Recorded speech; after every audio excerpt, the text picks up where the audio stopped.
that double wicket strike over from Jasprit Bumrah. Yeah, again, he's one of their 195 run বোর্ডে তোলার পরেও যখন ম্যাচটা হাতছাড়া হয় তখন দায়টা কার?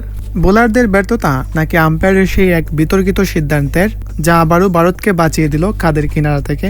2016 সালের পর থেকে টি-20 বিশ্বকাপের সেমিফাইনালটা ওয়েস্ট ইন্ডিজের জন্য যেন এক অলঙ্ঘনীয় দেয়াল। এবার সেই দেয়াল ভাঙ্গার সবচেয়ে বড় সুযোগটা এসেছিল ইডেন গার্ডেন্সে। সমীকরণ ছিল জলের মতো পরিষ্কার, জিতলে সেমিফাইনাল, হারলে সোজা বাড়ির টিকিট। বোর্ডে 195 রান তোলার পর ক্যারিবিয়ান শিবিরে যখন উৎসবের প্রস্তুতি, তখনই পাশার দান উল্টে গিয়েছিল।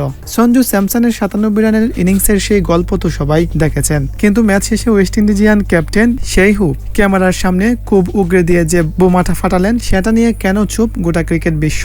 ম্যাচের টার্নিং পয়েন্ট ছিল জাসপ্রীত বুমরার সেই ওভারটা। শিমরন হেটমেয়ার তখন আগুনে ফর্মে, উইকেটে পুরোপুরি সেট। টুর্নামেন্ট জুড়েই ক্যারিবিয়ানদের অন্যতম ভরসা ছিলেন তিনি। ঠিক তখনই বুমরার বল, হেটমেয়ার আউট। কিন্তু আদেও কি আউট ছিলেন তিনি? ম্যাচ শেষে সেই হুপের চোখে মুখের ক্ষোভ আর হতাশা লুকানোর কোনো উপায় ছিল না। হুপ পরিষ্কার জানিয়ে দিয়েছেন হেটমেয়ারের ওই আউট নিয়ে তারা মোটেও সন্তুষ্ট নন। তার সোজা কথা, সিদ্ধান্তটা দেওয়ার আগে আম্পায়ারদের উচিত ছিল আরো গভীরভাবে খতিয়ে দেখা।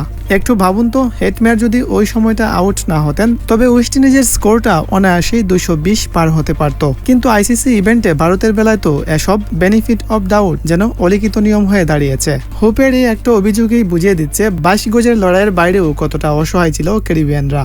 আকিল হোসেন গোডাকে স্মৃতিরা পাওয়ার প্লেতে নিজেদের সারাটা দিয়েছেন। কন্ডিশনের সাথে মানিয়ে নিয়ে পুরো টুর্নামেন্টেই দুর্দান্ত ক্রিকেট খেলেছে ওয়েস্ট ইন্ডিজ। কিন্তু ওই একটা মুহূর্ত, বুমরার ওই বিতর্কিত ডাবল উইকেট ওভারটাই যেন সব শেষ করে দিয়েছিল। ম্যাচ শেষে ড্রেসিং রুমের বাইরের ছবিটা বড্ড অচেনা। যে ক্যারিবিয়ানরা একটুতেই নেচে উঠে, তাদের চোখে আজ রাজ্যের শূন্যতা। আর মাত্র একটা জয়, তাহলেই সেমিফাইনাল। কিন্তু আরো একবার সেই স্বপ্ন ভাঙ্গার তীব্র যন্ত্রণা নিয়ে মাঠ ছাড়তে হলো তাদের। সঞ্জু স্যামসন দুর্দান্ত খেলেছেন, সেটা ওয়েস্ট ইন্ডিজ অধিনায়ক শাই হোপও স্বীকার করেছেন। কিন্তু দিন শেষে ওই একটা আম্পায়ারিং সিদ্ধান্তই ম্যাচের ভাগ্য গড়ে দিল কিনা, সেই প্রশ্নটা থেকেই যায়। আইসিসি ইভেন্টে ভারতের বিপক্ষে এমন বিতর্কিত সিদ্ধান্ত নতুন কিছু না।